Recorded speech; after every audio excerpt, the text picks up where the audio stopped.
আপনারা জানেন ইতিমধ্যেই আমাদের রাজ্যের মধ্যে বিভিন্ন কলেজে ভর্তি প্রক্রিয়া চলছে, কিন্তু সেখানে আমরা দেখেছি এখনও বহু সংখ্যক ছাত্রছাত্রীরা কলেজের মধ্যে ভর্তি হতে পারছে না। তারা কখনো কলেজ কর্তৃপক্ষের সঙ্গে, কখনো ডাইরেক্টর অফিসের সামনে এসে ধর্ণা দিচ্ছে, কিন্তু এখনও ভর্তি হতে পারছে না তারা।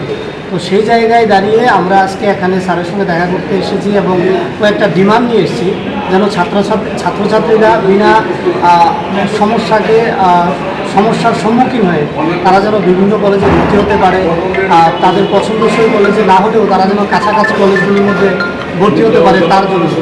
আর আমাদের কাছে এটাও এসছে, আমরা আমাদের ডিমান্ডে রেখেছি যে বিভিন্নভাবে কলেজ কর্তৃপক্ষের কিছু অংশের লোক জড়িত থাকা অবস্থায় বহিরাগত কিছু ছাত্রছাত্রীরা কলেজ ক্যাম্পাসে ঢুকে ছাত্রছাত্রীদের কাছ থেকে ব্যাপক একটা টাকা ইনকামের জন্য তারা তাদেরকে বাধ্য করছে, যে বলছে যে আমাদেরকে টাকা দাও, আমরা ভর্তি করিয়ে দেবো।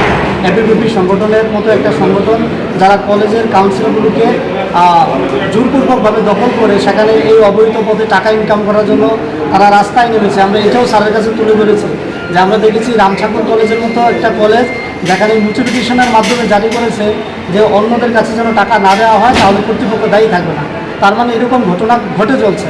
আমরা আজকে এডিশনাল ডাইরেক্টর স্যারের কাছে এই তথ্যটা তুলে ধরে বলেছি যেন উনি অনতিবিলম্বে বিভিন্ন কলেজের মধ্যে যোগাযোগ করে নোটিফিকেশনের মাধ্যমে কলেজ কর্তৃপক্ষকে অ্যালার্ট করে যেন ছাত্রছাত্রীদের কাছ থেকে কোনো অবৈধ সংস্থা টাকা না নিতে পারে তার ব্যবস্থা করার জন্য, এবং যারা ভর্তি হতে চাইছে তাদের জন্য একটা সুগম পথ বার করার জন্য। আমাদের সঙ্গে একটা ছাত্র এসেছিল, ওর নাম আবদুল্লাহ। সে গত 2 বছর ধরে ট্রাই করছে কলেজে ভর্তি হওয়ার জন্য, পড়াশোনা করছে, গ্রামের ছেলে, কিন্তু ভর্তি হতে পারেনি।